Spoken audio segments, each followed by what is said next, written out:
Hey folks, we are going to be talking about energy and enzymes in the next few lectures. So let's get started. All right, so we have mentioned before, or I have mentioned before, the word metabolism. And sometimes we like to think of metabolism as just saying that someone has a fast or a slow metabolism, and that we relate that to weight or fitness. And that's not necessarily the most accurate definition of metabolism. In some ways, high low metabolism is about, or fast or slow metabolism is about the way that your body processes substances. But the way that we are going to talk about metabolism is in terms of energy and chemical reactions, because what metabolism is the sum of all of the chemical reactions that are happening in your body all at once. Some of those reactions take energy and need energy to occur, and some of them don't. The ones that do usually need enzymes to help them out. So we're going to talk about enzymes and what their relationship to energy and how they help out with metabolism and chemical reactions in the body. And I'll relate that back to the speed of reactions in the body and the speed of metabolism. Okay. But first we have to talk a little bit about energy. And bioenergetics is the study of energy flow through living systems. And we are living animals, living organisms, and we produce energy and we expend energy. Um, all, all the majority of energy for organisms comes from the sun, as in the form of heat or radiation. And then this little diagram here is an example of the way that heat transfers throughout different food systems. So again, metabolism, all the chemical reactions happening in a cell or organism. A metabolic pathway is a series of biochemical reactions that converts one or more what are called substrates into a final product. Okay, so we'll get into what a substrate molecule is. For example, energy from the sun is captured during photosynthesis to convert carbon dioxide, excuse me, and water into glucose. Okay, then that energy that's then stored in the glucose is released during cellular respiration, regenerating CO2 and water, and we'll talk about that in the next lecture. But in this example, okay, energy is going to be a substrate that's going to be changed. Energy from the sun is the substrate that's going to be changed into something different in the cell. So there's the substrate is what's going to be changed. Think of it that way. So all types of life share some of the same metabolic pathways. So some of the enzymes that we have, fungi have, plants have, protists, bacteria, what have you. There are some very common metabolic pathways, and this is further evidence for evolution. But these pathways have diverged over time and specialized for different organisms. So some of the enzymes that work for us don't and wouldn't work for other organisms like plants or fungi. So when we're talking about energy, there are a couple of different types of energy, and energy itself is the ability to do work. It can be classified as either kinetic or potential. So anything that's moving has kinetic energy. Kinetic energy is the energy of movement. So kinetic energy is happening through my arms right now because I'm moving them around. Okay. Objects that have the potential to move have potential energy. Okay. So a rock sitting on the side of a cliff has potential energy. And when it is pushed off the cliff, it then has kinetic energy. So some examples here are this example here is the energy of chemical gradients across the plasma membrane. We're not going to talk about that in detail, and I'm not crazy about this example. I like my other example with the rock. So we've talked about kinetic energy, we've talked about potential energy. Last but not least, we need to mention chemical energy because that's what we're really going to be talking about in the next chapter when we discuss cellular respiration, or in the next lecture. Excuse me. Um, so chemical energy is energy that's stored within the bonds of molecules. Okay, so it's potential energy, but it's also chemical energy. Okay, so when we break down glucose or starch into glucose, we're releasing energy from the bonds of those molecules. For example, another good example of potential energy is the gasoline in a car. Okay, gasoline is chemical energy, or the chemical bonds of the gasoline itself are transformed into a kinetic energy via combustion that produces heat in order for the car to be able to run. Your body does a very similar thing in terms of cellular respiration. It's kind of cool.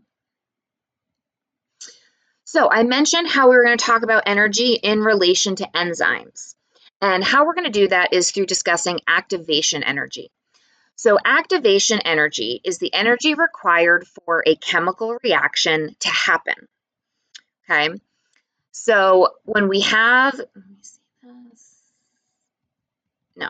All right. I'm going to draw a little bit. When we have a chemical reaction, we talked about this in an earlier lecture, but just a reminder, we have reactants, okay, that go in, and those are changed into products, okay? And there's usually some type of, I'm going to put a little, this means change, that little triangle means change. So the reactants are changed into the products in a chemical reaction. So just a little reminder. So it causes, so activation energy is needed for a reaction to occur in some types of reactions. Not all reactions need energy, but many do. Okay, so what happens is that enzymes are going to lower the energy that we need to get that reaction going. Okay, enzymes normally are going to be catalyzing substances. Cata means down or downward. So their enzymes are often going to break things down. Okay, so the breakdown of gasoline is a good example, and it's an example of what's called an exergonic reaction. And these are reactions that require energy. So a spark is required to provide heat to exceed the activation energy so that that reaction can begin. And then once you have enough heat, that is going to drive additional reactions. We're going to talk the laws of thermodynamics, so how energy itself works. We're going to come back to activation energy. Don't forget about that. But thermodynamics is the study of energy and the energy transfer that involves physical matter. So the first law says that energy cannot be created or destroyed. Very important. It only changes form. Okay. The second law of thermodynamics is that the transfer of energy is not completely efficient. So there's always a release of energy as heat. So energy is lost mostly as heat. And this results in what's called entropy or disorder in a system. So some more examples of, well, we kind of talked about this already. I think this slide is out of place. Sorry about that. Some more examples of chemical energy, light energy, and the transformations there. So we have the ice cream cone. These little kids on their bikes are going to eat these ice cream cones, and they're going to use that chemical energy from the ice cream cone to power their little legs to power their bikes. Light energy from the sun is transformed into chemical energy where plants are going to make glucose. Energy. How do we use, what is our energy? Okay, energy is what? Energy for animals is ATP. Okay, this is our energy currency. Energy currency. So like our financial currency is the American dollar. That doesn't look right. Here in the US, in our bodies, our energy currency is ATP. Okay? So energy or adenosine, I always say this wrong, adenosine triphosphate, okay, provides energy for our cells. Our cells have to make it, and then we use it. So the structure of ATP is important for a couple of reasons. Because this is how energy transfer happens. So you have to kind of understand a little bit about the structure. So ATP has an adenosine backbone with a 5-carbon sugar and 3 phosphate groups. 1, 2, 3. There's our phosphates. Okay. So it has a nitrogenous base, adenosine, and a 5-carbon sugar, ribose, and then these phosphate groups. Okay. These bonds, oh, I scribbled all over this, and I don't know how to erase with this sucker. Maybe? No? Okay, I don't know what happened. Okay, that wasn't helpful. I'm sorry. So the bonds that connect these phosphate groups together have a lot of energy in them. Okay, so what happens is when energy is used, when ATP is used, an entire phosphate group is given away to something else. And this is called phosphorylation. Okay, when a molecule of ATP gives away a phosphate, it goes from adenosine triphosphate to being adenosine diphosphate, tri 3, di 2, and it transfers energy by giving away a phosphate group, and this is called phosphorylation. Okay, so giving away phosphate equals, I have an error here, this is a mess, I apologize. Phosphorylation. And if we were in class, I'd run around with like spirit fingers phosphorylating you all, because it's energy. So you want to think about phosphorylation in an energetic way, to help you remember that it is the process of giving away a phosphate, which energizes something that phosphate is given to. Okay, back to enzymes. So first of all, we need to remember that enzymes are proteins, okay? And remembering, and that's going to come back up because proteins are sensitive to certain conditions, and enzymes are no exception. So enzymes are what are called catalysts. Remember, cata means down. So enzymes are things that break stuff down, that speed up reactions by lowering the activation energy. I just said a lot of junk there. So what enzymes do? Break stuff down. I don't know what that is. They also speed up reactions. This is important, okay? So some reactions in your body need energy and some don't.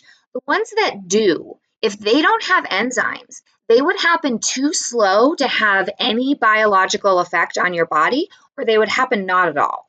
So enzymes are really important in speeding up reactions that are really important for us to stay alive. Okay. And the other thing that enzymes do is they lower activation energy.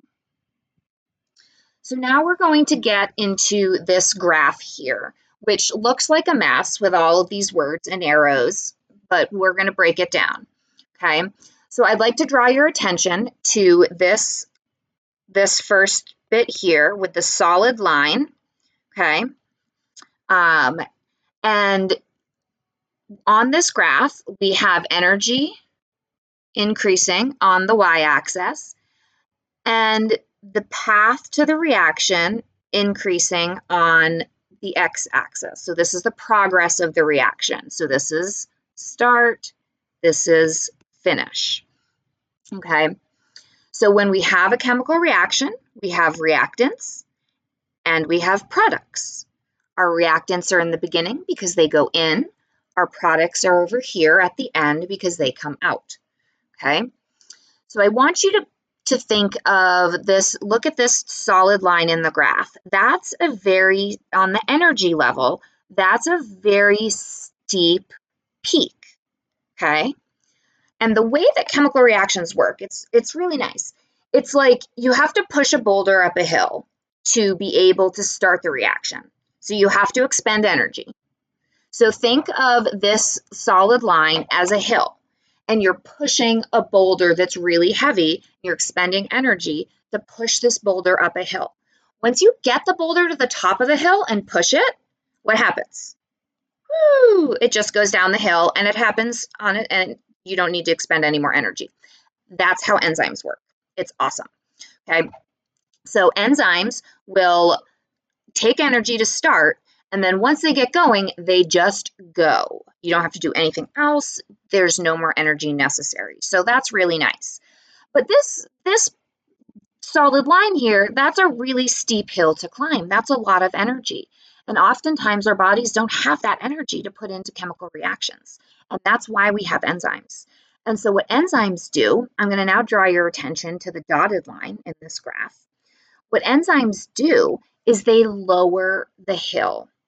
So you're pushing a boulder up a much less steep hill, not expending as much energy. Okay, so that means two things. One, we're not expending energy, we're lowering the activation energy required for the enzyme for the reaction to occur. And we are also speeding up the reaction because there is less time required to climb this dotted line hill than the solid line hill. All right, so they can happen faster. All right. So enzymes, again, are proteins, and they have 3D shapes. And we have our enzymes, and we have our substrate, and then we have our reactants. Okay, our products. Our reactants are going to be our substrate and our enzyme. These are the two things at the start of the chemical reaction. Okay, the substrate molecule is going to interact with a specially shaped area in the enzyme, like a key, okay, like a lock and a key. All enzymes have special substrates that only fit a certain type of what's called an active site, okay, or think of like a keyhole, okay, that you're putting a key into. Okay, every keyhole is unique unless you have a copy of that key. Either way, or anyways, your car key doesn't work trying to get into your house because they're a different shape. So in the same way, different molecules that aren't specific to the enzyme, different substrate molecules can't bind unless they are specific to that enzyme's active site. Okay, so we have the substrate, it binds to the enzyme and the active site. There's a little bit of a change of shape that happens, and you notice here we have a color change because we have a change in what's happening to the substrate. We're going to get different products out of this reaction. Okay, so the enzyme and substrate reaction occurs, and then the products leave the active site of the enzyme, and what's left over? The enzyme. Enzymes are reusable. They don't go away. They're awesome.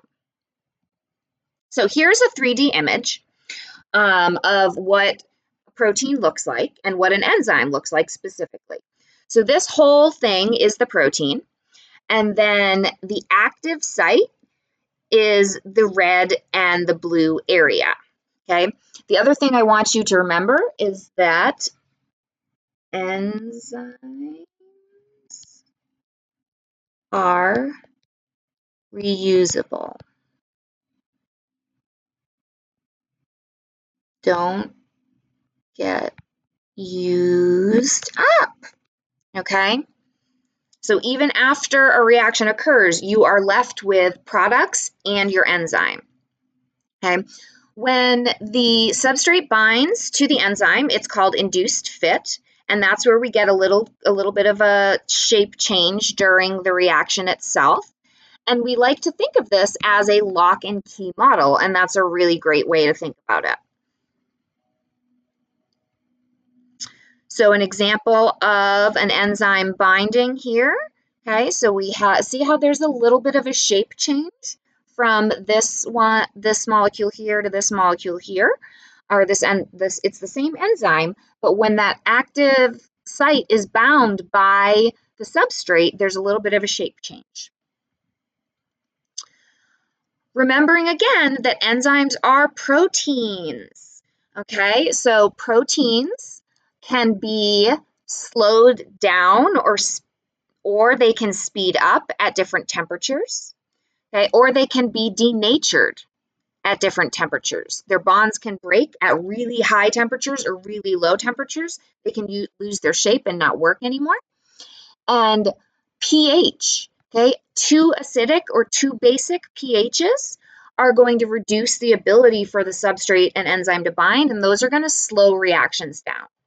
So really, really cold temperatures are going to slow reactions down. Really hot temperatures will slow them down. Acidic pHs and basic pHs.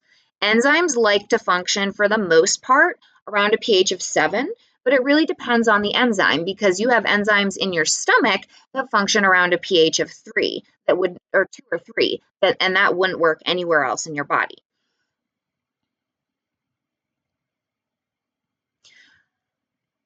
So a reminder that enzymes are reusable and their concentration can affect their speed of reaction.